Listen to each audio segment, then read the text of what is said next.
Olá, estamos de volta para continuar explicando cada capítulo do livro As 4 mais 1 Condições da Análise. E nesse vídeo de hoje a gente vai falar um pouco sobre, grosso modo, sobre o capítulo 1, que é o capítulo das entrevistas preliminares. E a gente, como a gente já estudou a introdução, né, desse texto, que a gente sabe que as entrevistas preliminares é o termo que Lacan usou para o tratamento de ensaio, né, que é algo que não é a análise propriamente dita, mas se assemelha à análise. A gente vai ver daqui a pouco isso. Então, uma coisa que é bom a gente também ter em mente é que Lacan, ele dizia que ele não foi... ele não visava ser compreendido, né? Quando ele dava os seminários, ele partia do pressuposto que a maioria das pessoas que estavam ali eram analistas, né? Então, ele falava que ele falava nos seminários não para ser compreendido, porém para ser interpretado. Por isso que os textos psicanalíticos, de modo geral, né, e principalmente os lacanianos, eles não são tão fáceis da gente entender, né? E a gente compreende muito mais, né, essa parte mais da compreensão, mais didática ou egóica, a partir de encontros, através da discussão. Fica mais fácil da gente perceber algumas questões que Lacan tratava. Então, assim, provavelmente eu não vou conseguir dar conta de tudo que o texto fala, mas eu vou tentar falar do básico aqui, tá bom? Então, ele diz primeiro que o tratamento de ensaio, que é uma coisa que eu já falei na introdução, o tratamento de ensaio, ele levaria cerca de 1 a 2 semanas, né? A gente lembrando que na época de Freud, as sessões elas eram diárias e só existiam os intervalos dos finais de semana, né? Então, se a gente pensa que hoje é uma sessão por semana, então provavelmente esse tratamento de ensaio, ele levaria mais ou menos 2 meses. Então, assim, a primeira meta da análise é ligar o paciente a seu tratamento e à figura do analista. Então, essa é a grande primeira meta da análise. Para Lacan, não haveria entrada em análise sem essas entrevistas preliminares, né? E Freud a gente já entendeu, né, a partir da introdução do vídeo anterior, que Freud também considerava uma condição muito importante do tratamento de ensaio, para que pudesse colher, assim, para que pudesse ser percebido, né, fazer uma espécie de hipótese diagnóstica. Tanto nas entrevistas como na análise propriamente dita, o que está em jogo é a associação livre. Então, nesta fase, a tarefa do analista, na fase de entrevista preliminar, a tarefa do analista é a de relançar o discurso do analisante. Então, a questão diagnóstica está em jogo neste momento, né? E aí ele fala aqui que existe um paradoxo, né? Aí ele coloca até uma fórmula EP igual a A, ou seja, EP, entrevistas preliminares, é igual a análise. Porém, a EP também é diferente da análise, então é um paradoxo. Por que ela é igual? Ela é igual na medida em que a associação livre mantém essa similitude. Por que ela é diferente? É diferente porque nesse período o diagnóstico diferencial vai fazer essa barra, assim, nessa semelhança, né? A associação livre traz a similitude, porém, como é preciso fazer esse diagnóstico diferencial entre uma neurose, psicose, perversão, e mesmo nos tipos clínicos da neurose, então isso diferenciaria, porque aí na análise propriamente dita não estaria em pauta esse diagnóstico, né? Talvez uma confirmação do diagnóstico, que a gente vai entender que ao longo de uma análise algumas coisas podem mudar. Por exemplo, ele fala aqui no texto que pacientes psicóticos que não estão, estão pré-psicóticos, que estão compensados, dependendo, se ele vai fazer uma análise, ele pode se descompensar, né? Mas a gente vai falar sobre isso depois. Então, o analista, a partir das entrevistas preliminares, ele irá acatar ou não tal demanda da análise. Da parte do analista, existem 2 tempos da EP, né? A EP a gente já sabe que são as entrevistas preliminares. Então, existe o tempo de compreender e o momento de concluir. Lacan ele propõe esses três momentos, né? O tempo de compreender, o momento o tempo de ver, o tempo de compreender e o momento de concluir. Não, para o analista, nessas entrevistas preliminares, haveria esse tempo de compreender. Compreender o quê? Compreender qual é a estrutura desse analisante, desse paciente, né, que está fazendo essa demanda de análise, ainda não analisante, e o momento de concluir, para que possa passar da entrevista preliminar para a análise propriamente dita. Então, as 3 funções da EP são as que eu já tinha relatado, né? A função sintomal, a função diagnóstica e a função transferencial. E aí, durante esse texto, desse capítulo, ele vai tentar explicar o que cada função significa, né? Então, a função sintomal mostra que é preciso ser lapidado a demanda da análise. Então, às vezes, a demanda ela chega muito crua. E o analista, ele vai, né, no caso, redirecionar, né, e nesse caso, ligar o paciente ao seu tratamento e à própria figura do analista nesse sentido, né, vai lapidar essa demanda de análise. Então, a demanda verdadeira deve ser a de se desvencilhar do sintoma.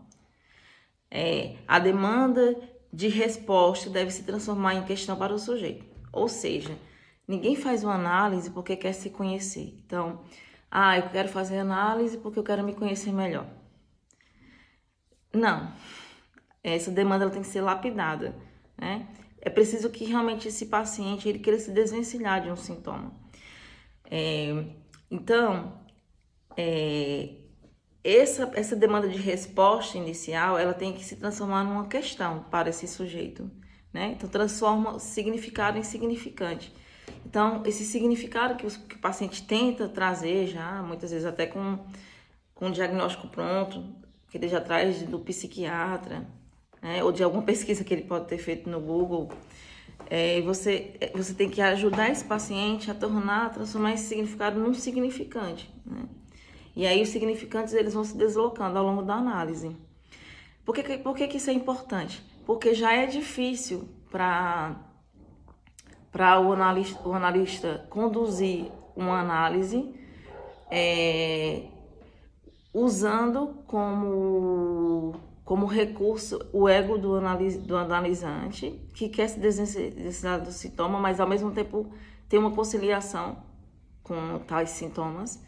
Imagine quando o paciente diz que simplesmente só quer se conhecer melhor, né? Se a gente sabe que a experiência analítica é a experiência do desconhecimento e não do conhecimento, né? Então, durante as EPs, o sintoma inicial se transforma em sintoma analítico. É quando surge a estericização, ele fala esterilização, né?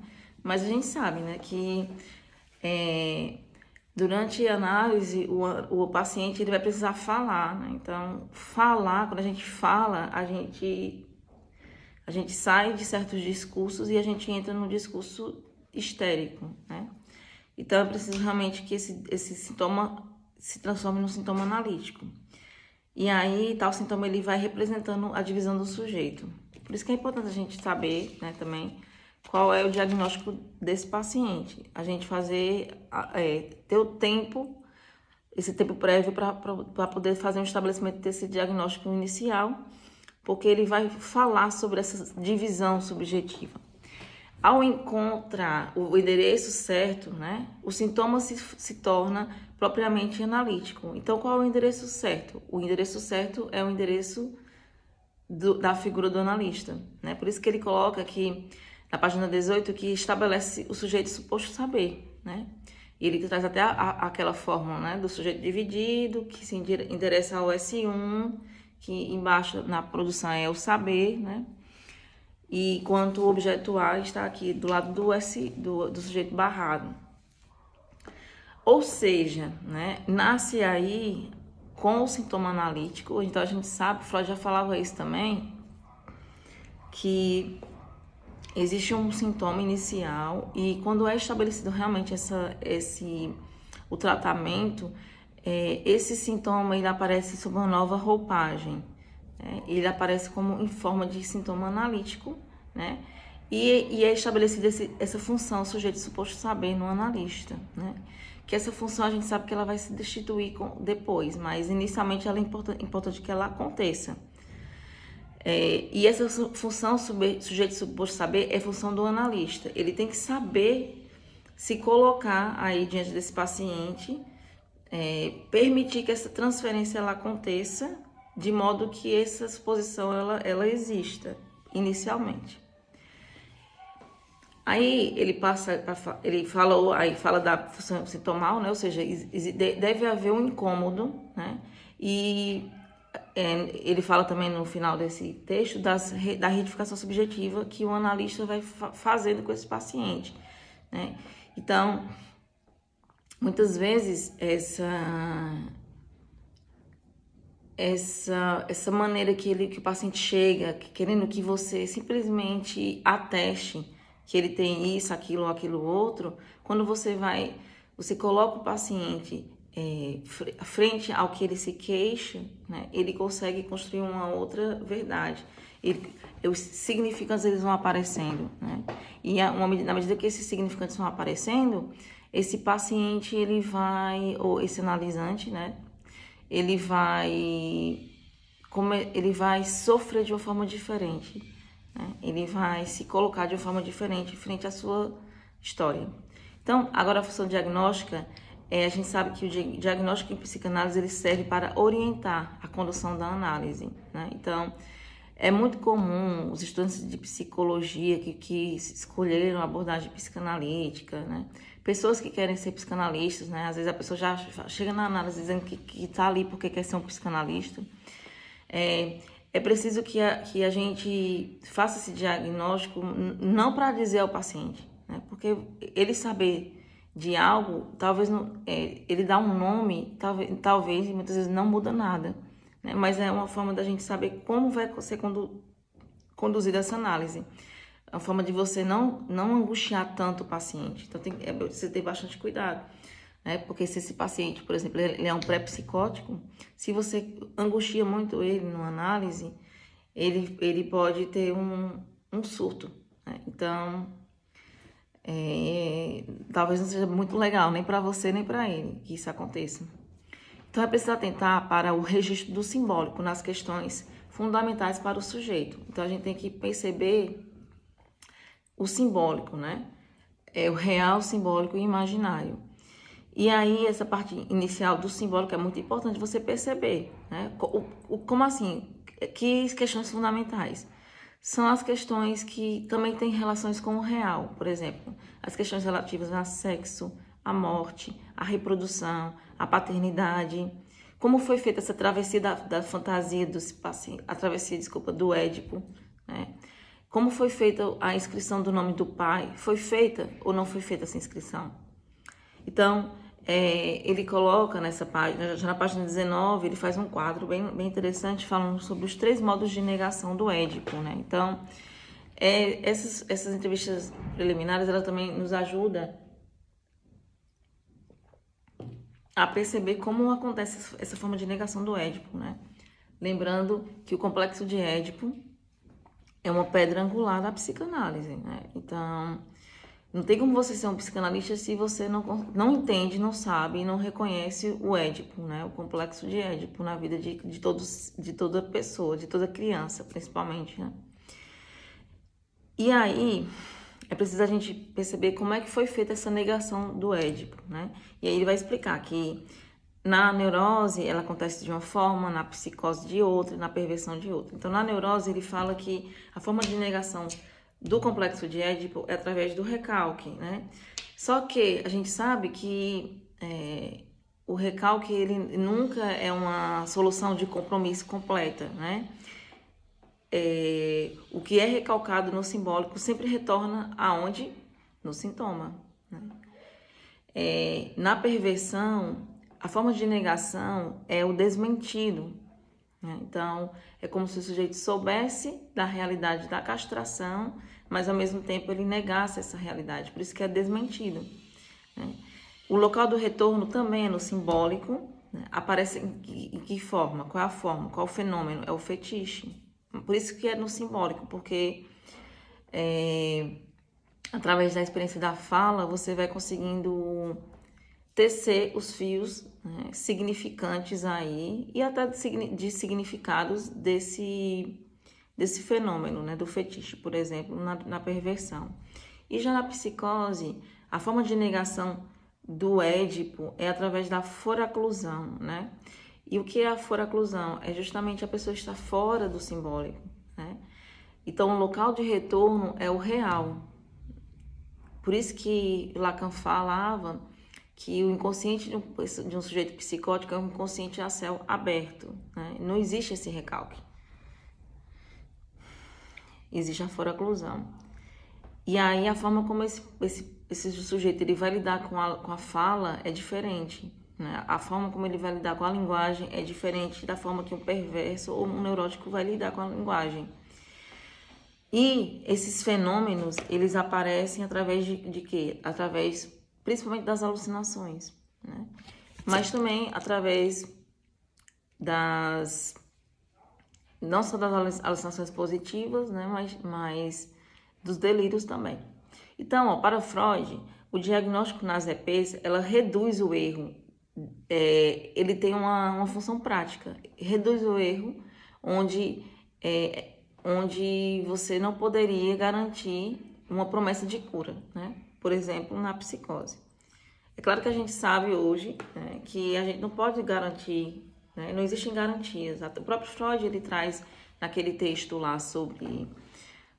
Quando ele fala sobre as 3 profissões impossíveis, e aí ele fala da função de analista, né, da função do educador e da função do político, né, do governo. Então, educar, governar e psicanalizar são funções impossíveis. Em qual sentido? No sentido de que não existem garantias, né? Só a posteriori é possível saber se realmente, por exemplo, houve realmente uma análise, né? Se realmente houve um cartel. Enfim, a gente não pode prometer nada, não é possível prometer. Porém, na psicose, essa tentativa de ajudar esse paciente, né, a dar um novo destino a seu sintoma, né, no caso, na psicose é totalmente diferente, né? Então, no que tange à cura, Lacan dizia que o sujeito ele é incurável, na medida em que não se pode ser curado do próprio inconsciente. Por isso que Freud ele fala em 1939, lá sobre... em 1938, sobre a análise terminável e interminável, né? Então, essa travessia dessa fantasia, ela não é passível de ser completa, né? A gente não pode ser curado do nosso inconsciente, né? Tanto é que pessoas que se submeteram a anos de análise, né? Os analistas mais antigos também, eles continuam fazendo lapsos, sonhos, xixes, né? Permanecem nos sujeitos analisados. Porque a gente não pode se curar do nosso inconsciente, isso não é possível. Existe também, de alguma maneira, uma determinação, né, de coisas, de aspectos que aconteceram na nossa infância, né, nesse sentido também. Então, quanto à psicose, não é possível prometer a inserção desse sujeito na lógica, na normofálica. Isso não é possível de ser feito. A gente não pode transformar um neurótico num psicótico, né? Para um sujeito psicótico não existe de referência ao nome do pai. E essa castração, e a castração, né? Como resolução do complexo de Édipo, não existe. Por isso que se fala que o psicótico ele não está no simbólico, ele está foracluído. Então, há para Freud uma contraindicação da psicanálise para psicóticos. Já para Lacan é diferente. Lacan ele fala que a gente não deveria recuar diante da psicose, né? Então, Lacan ele fala mais de uma prudência e não de uma contraindicação. Então, ele fala de uma prudência, pois a análise como lugar da palavra pode desencadear uma psicose em pré-psicóticos. Então, a gente tem que observar isso, né? Porque a análise é o lugar da palavra. E as palavras, elas têm poder na psicanálise, né? Nada que o analista o analisante fala, né? E até o que o analista fale no ato analítico ou na interpretação, isso tem poder, isso tem uma consequência, né? E aí, talvez para um sujeito psicótico não fosse tão interessante assim. Então, outro tratamento poderia ajudar mais do que um tratamento analítico.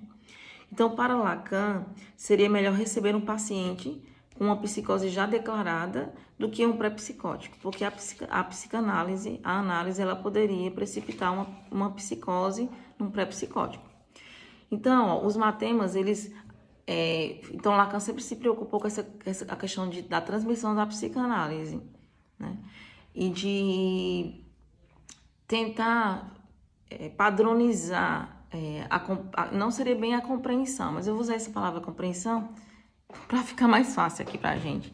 Então, ele tinha muito interesse de padronizar, de tornar... por isso que ele usou os matemas, porque com os matemas, você no Brasil, na França, nos Estados Unidos, você conseguiria compreender ali o que os matemas estão querendo dizer, né? Então, é preciso no plano da EP delimitar, para além da psicose, neurose e perversão, os tipos clínicos. Então, outra coisa importante que é falado no texto é que para essas entrevistas preliminares, elas também têm a função da gente delimitar, não só o que é uma psicose, uma neurose ou uma perversão, mas entender quais são os tipos clínicos.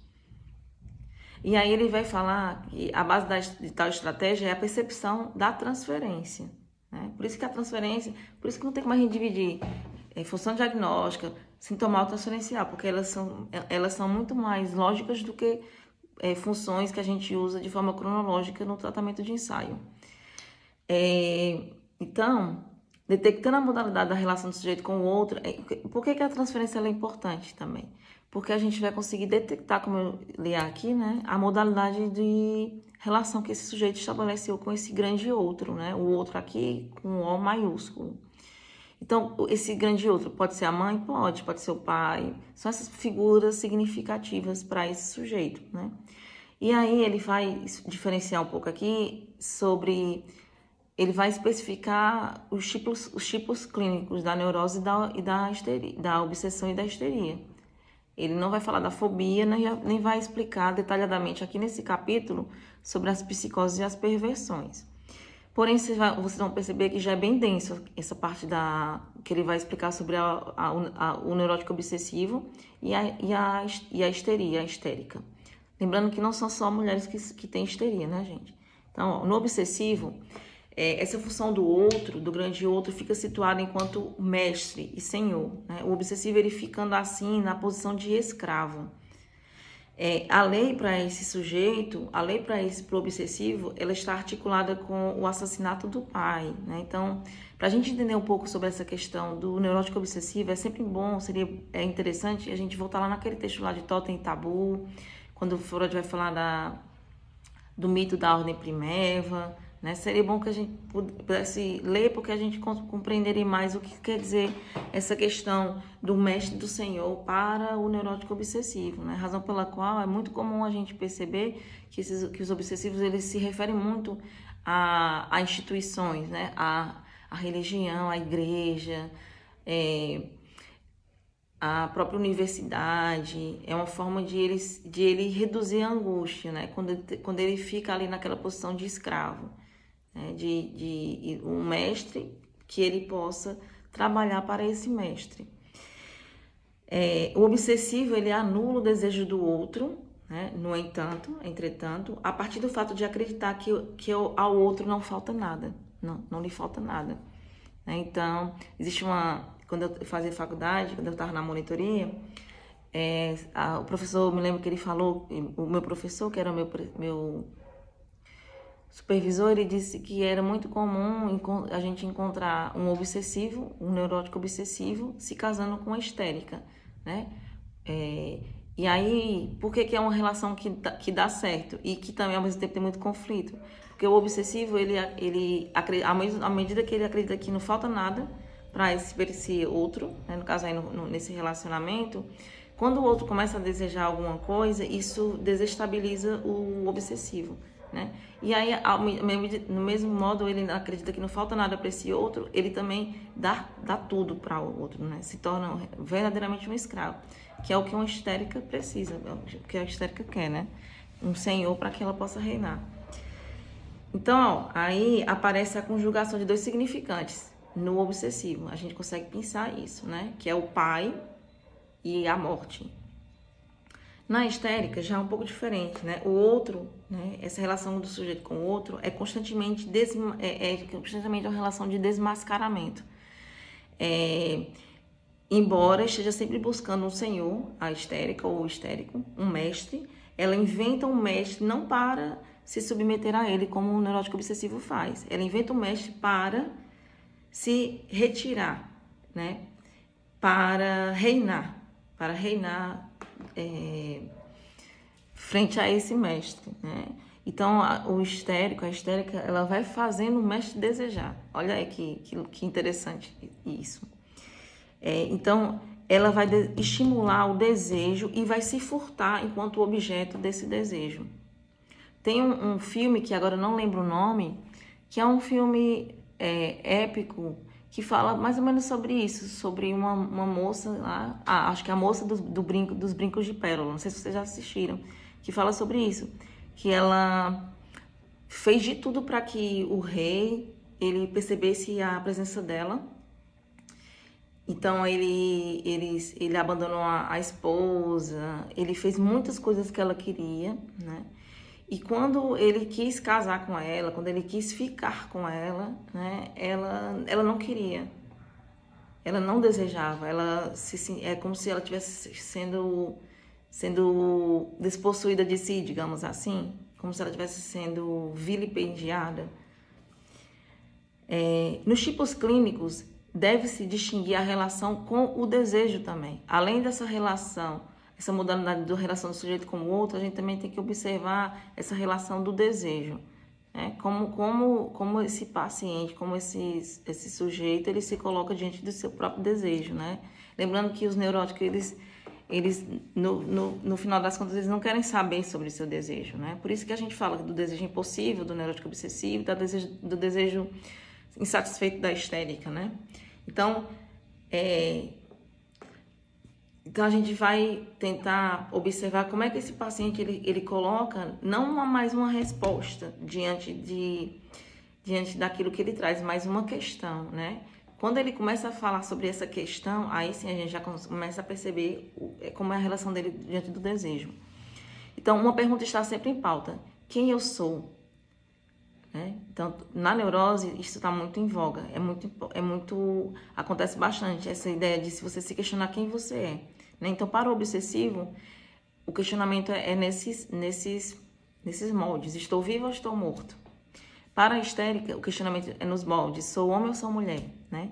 Então, a fantasia fundamental do histérico é o de menos prazer, e do obsessivo é o de mais prazer, de ter sido, por exemplo, uma criança que teve tudo, no caso do obsessivo, que não lhe faltou nada. Né? Então, ele sempre estaria lembrando dessa época tão linda, tão maravilhosa da sua infância, né? Já da histérica, do histérico, aquele que nunca tinha nada, que sempre faltava alguma coisa, né? Que nunca era bom o suficiente. Então, aí a gente entende, já entra para a função transferencial, né? Então, no começo da psicanálise, Lacan fala, né? A transferência. E seu pivô é o sujeito suposto saber. Então, a transferência é o que vai sinalizar a entrada do sujeito numa análise. Então, se a gente fosse tentar colocar aí o que é que vem primeiro, o que é que vem no final, né? O que passa, faz uma passagem dessas entrevistas preliminares para a análise propriamente dita, é justamente o estabelecimento da transferência. E como é que essa transferência ela aparece? Às vezes ela aparece em forma de vergonha, por exemplo. O paciente começa a olhar para você e começa a ficar com dificuldade de falar sobre coisas difíceis da sua vida, quando olha para você, né? Então, a vergonha, muitas vezes, é uma forma de você perceber. Quando a gente for estudar sobre o divã ético, a gente vai ver que ele fala sobre isso. A vergonha, às vezes, é uma forma de você perceber que já pode colocar o paciente, né, no divã. Então, a transferência não é função do analista, e sim do analisante. A função do analista, é bom a gente lembrar, é saber utilizá-la, é saber manejar a transferência.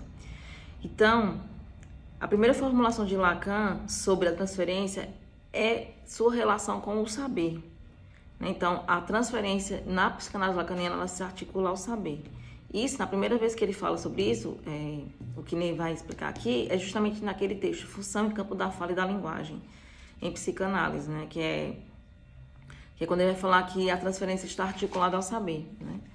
O analista, ele não deve se identificar, porém, com essa posição de mestria, de saber, né? O analista, ele deve lembrar que toda comunicação é baseada sempre no mal-entendido. Então, toda e qualquer comunicação, por isso que a gente tem que ficar mais em silêncio enquanto analistas, né? Para que a gente possa permitir que essa função ela se instale, né? Para que a gente possa permitir que fazer as vezes de objeto A, que a gente pode falar sobre isso depois. Então, a posição do analista, ele tem que lembrar bastante disso, não é não é de saber, né? Não é também de uma ignorância ignara, ignoro, não sei do que se trata, mas é de uma ignorância douta, né? Entender que isso vai acontecer, o paciente ele vai transferir não só afeto, mas saber, né? Essa ideia de que o analista sabe sobre o seu sintoma. Porém, a gente tem que lembrar que essa transferência, à medida que ela aparece, ela também tem um prazo de validade, ela vai ser destituída. Nós vamos ser destituídos dessa função. Então, a ignorância douta, ela refere-se ao saber elevado, ou seja, aquele que reconhece seus limites. Por isso que a ignorância douta tem a ver com o reconhecimento dos limites. Então, é sempre a gente ter cuidado, o analista, porque a ignorância douta nos convida à prudência e à humildade, né? Lembrando lá de Freud, né? Que deixou o paciente falar. Então, a gente deve se precaver dessa posição de saber absoluto, né? Não se deve buscar nesta posição de mestria, né? Nós não somos mestres, nós somos analistas, vamos lembrar disso. Então, o algoritmo da transferência é esse matema da entrada em análise. Esse realmente é o algoritmo da transferência. Aí ele vai falar, vai explicar, né? Tem lá até o matemazinho bem bonitinho, o S maior, né? Embaixo seria o S menor, né? Que em cima é o significante, embaixo é o significado. Porém, esse S maior é o significante que se dirige a um significante qualquer, que no caso aí é a figura do analista. E a gente tem que permitir que esse significante qualquer ele se instale. Né? E é como? E a gente sendo neutro, né? Neutro no sentido de a gente deixar o paciente falar, né? Fugir dessa postura de mestria. Então, a gente permite que a transferência ela se estabeleça, né? Esse significante qualquer. E que pode ser o nome, então, assim, esse significante qualquer. Por exemplo, pode ser o nome do analista. Eu lhe procurei porque você tinha o nome da minha mãe, né? Porque você tem o nome da minha esposa, né? Pode ser também um traço particular que nem o paciente ele sabe dizer, né? E o S, esse S minúsculo de baixo, seria esses significantes que eles vão mudando, né? Que no caso são significados que vão mudando, né? Ao longo da análise. Então, Freud compara o início do tratamento ao jogo de xadrez. Em que sentido? Aquela história lá de você não poder prometer nada, não tem como você prometer e garantir nada. Então, no jogo de xadrez, a gente sabe como é que começa, como é que termina o jogo, né? Então, existe uma fórmula que faz a gente entender que o jogo começou e o jogo terminou. Porém, entre o começo e o final, muitas coisas vão acontecendo. Por isso que são também conduções, né?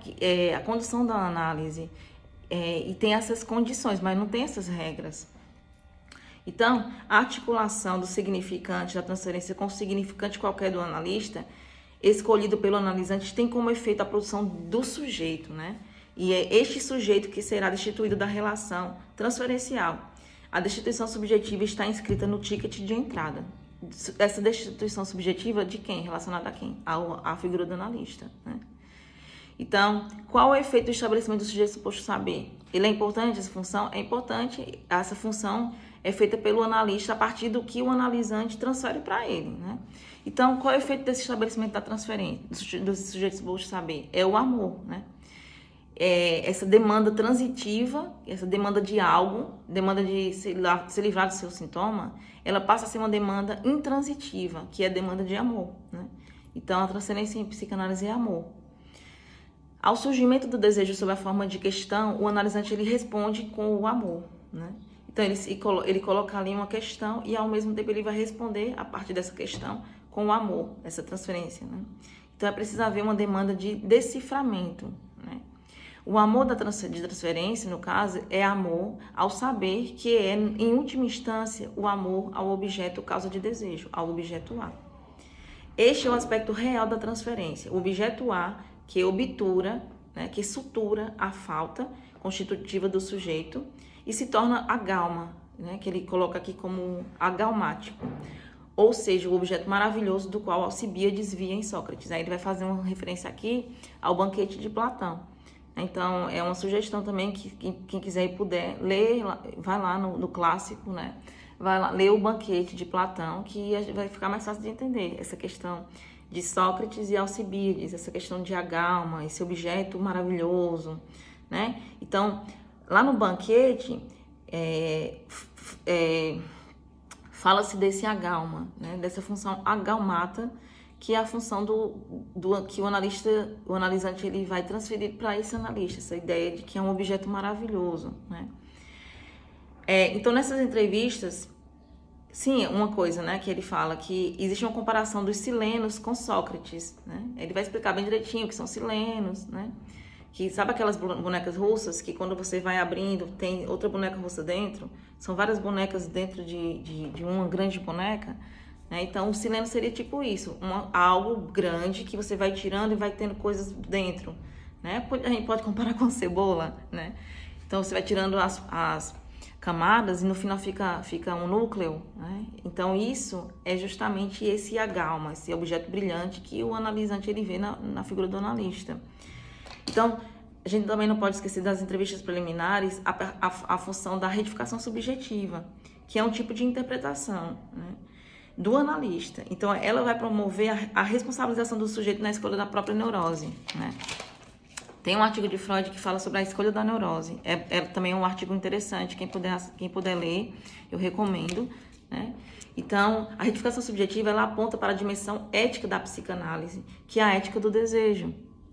A retificação subjetiva implica na seguinte pergunta: qual é a sua participação na desordem da qual você se queixa? Que é isso que muitas vezes o neurótico ele não quer saber, né?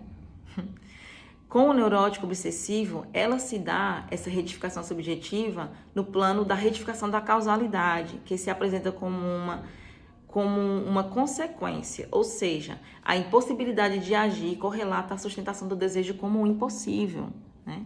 Na parte da histérica, essa retificação subjetiva, ela faz com que o sujeito ele se implique em sua reivindicação dirigida ao outro, nessa sua luta pelos direitos dele e dos outros, né? Passando da posição de vítima a agente da intriga da qual se queixa ao sustentar esse desejo insatisfeito. Então, em última instância, a retificação aponta que lá onde o sujeito não pensa, ele faz escolhas. E lá onde ele pensa, ele é determinado na dimensão do outro. Então, esse vídeo ficou um pouco longo, mas é porque esse capítulo era mais denso mesmo. Eu espero que tenham entendido, que tenham gostado. E se quem quiser fazer alguma pergunta, colocar algum comentário aí nos comentários aí desse vídeo, fiquem à vontade.